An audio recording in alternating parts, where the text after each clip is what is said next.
Here we have Emily, Errol, and Paul. Emily and Errol are co-founders of Grapevine. They're building the future of giving with online communities. And Paul was the CTO and co-founder of Human Interest. He made paperless 401ks for small and medium-sized businesses. And now I will let you take it from here, Emily. Great, thanks, Juan. Thanks, Paul and Errol, for being here. I'm going to share my screen and walk you through a few quick slides.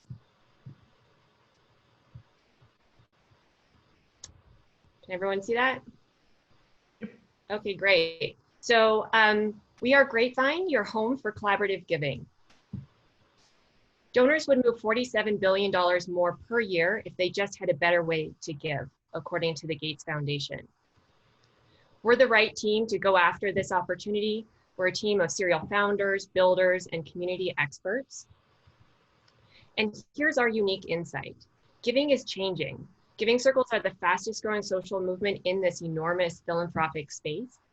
Giving circles have tripled over the last 10 years, and they're expected to more than double again by 2024.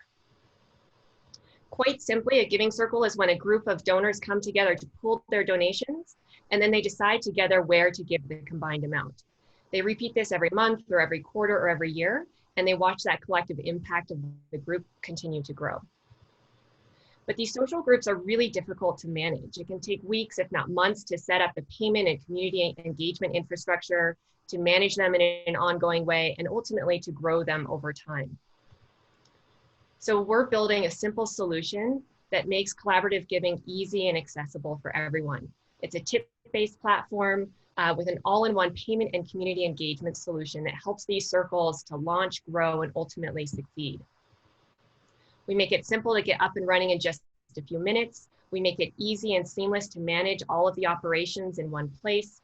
And we make it simple for these groups to grow fast over time with online invitations, crowdfunding, and social media integrations as well. Grapevine is a paradigm shift in online giving. We are a crowd granting platform that makes it easy for donors to come together and collaborate with their giving. And since launching Giving Circles in March, we're really taking off. We've already facilitated more than $1.4 million in donations, and this is all with no paid marketing.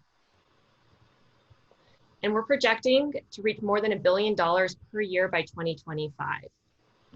So not only are we going to help these existing giving circles to continue to grow and succeed, but we're going to expand the market and reach a much broader range of donors with this innovative new model. That's us.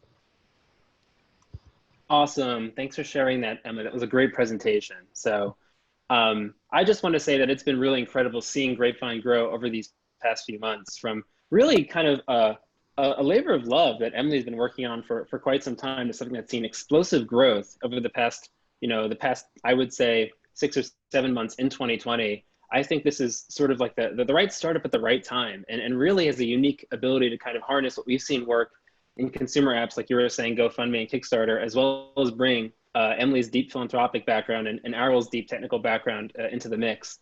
So I was kind of wondering maybe to just start talking a bit about that, Emily, if you could talk about your background and Errol, you as well, and why you're the right team to build this product. Sure. Yeah, sure. Thanks. I'm happy to jump in and just say that, yeah, I mean, my background is 10 years of microfinance and nonprofit fundraising and crowdfunding experience.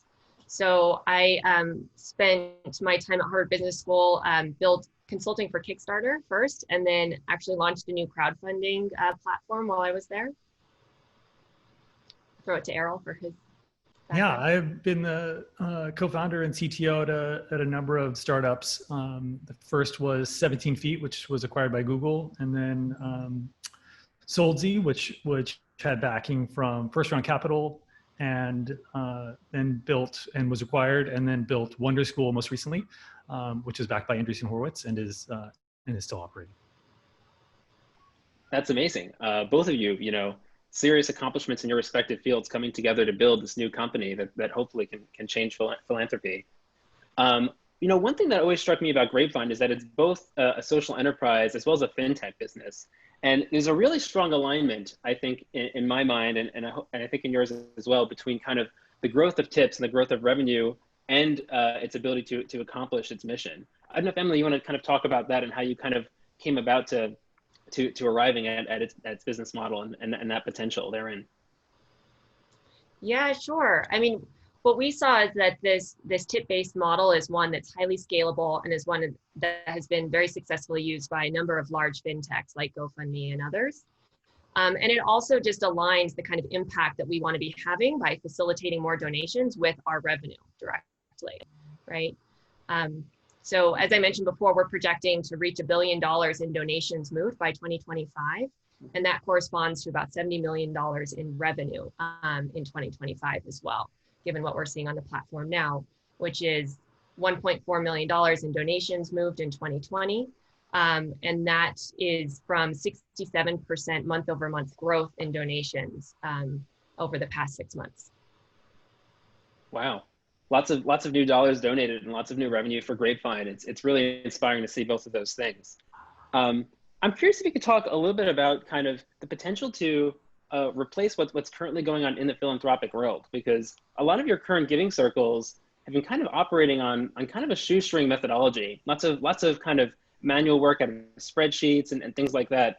I don't know if Emily, you could share a little bit about kind of their reaction to Grapevine when they first see it and how that helps them capture donation dollars and grow their circles for the first time. Yeah, I'm happy to. I mean, we have some great quotes from different giving circles that have been using our product. One that I love is, "This is revolutionary." You know, people just get really excited about it. They're doing this incredible work because they're passionate about it, and they love coming together in community and making a difference. But they're not passionate about all the administrative overhead, right? And the challenge of like chasing down checks to get everyone's money in time to send out that big grant. And so there's a lot of just administrative hurdles that they jump over to make this happen. And so the response has just been overwhelming. And I don't know, Errol, you probably have some great thoughts on this too. Errol started joining some of our early giving circle calls and was just really impressed with the responses that he was seeing in those calls. Because I've sat in a lot of potential and new customer calls at a number of businesses, and it's crazy the response that people give in these meetings. We've even had people volunteer to join the team and help us on the side just to make the platform better, and we are a tip-based platform, so the only revenue that comes to Grapevine is by the donors choosing to add an additional tip to their donation. And we've had multiple groups say they would like to pay us on top of that or make sure that we're getting paid enough because they feel like the service is so valuable. They want to make sure that that we get paid for it, which is, you don't usually hear customers saying, can we make sure you get paid more money? And that always has blown me away about Grapevine, just the amount of goodwill it generates from its users, both Giving Circle administrators as well as the givers themselves, and just how much value it creates as well as how much it captures from what it does. Just kind of rounding off these questions here, I know, you've had a bunch of really successful giving circles. One interesting case study earlier this year was Edgar, who was featured in the New York Times as well as many other outlets and was able to get a lot of attention for his giving circle. Can you talk a bit about how you see Grapevine marketing itself, not just to donors, but to potential giving circle administrators or influencers, and how potentially philanthropy or charity could become part of the conversation of people with influencers or audiences online in the future? Yeah, it's a great question. Edgar Villanueva, who's the person you're speaking of, has just done incredible work on the platform. He launched a giving circle and they've now moved hundreds of thousands of dollars to more than 60 nonprofits, specifically supporting Native American communities in response to COVID relief needs. What's been exciting though is to see that and how it has been picked up in the broader press and how that's generated more attention, more membership for his group. But also beyond that, now he is starting to branch out and launch a whole network of giving circles on Grapevine because all of these people have been so inspired by his work. And we're starting to see some of these other kind of super users, very influential users, launch similar networks on the platform. So we see the scalability of it just taking off even beyond, what we're seeing now with the press pickup and broader awareness that those influencers are bringing. Yeah, and I think another difference about groups like that is that it's not like a one-time splash where they raise a bunch of money and then they move on.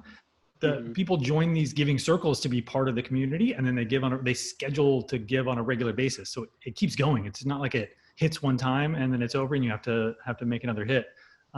Each one of these really has a lasting impact and can grow over time instead of shrinking. Mm-hmm.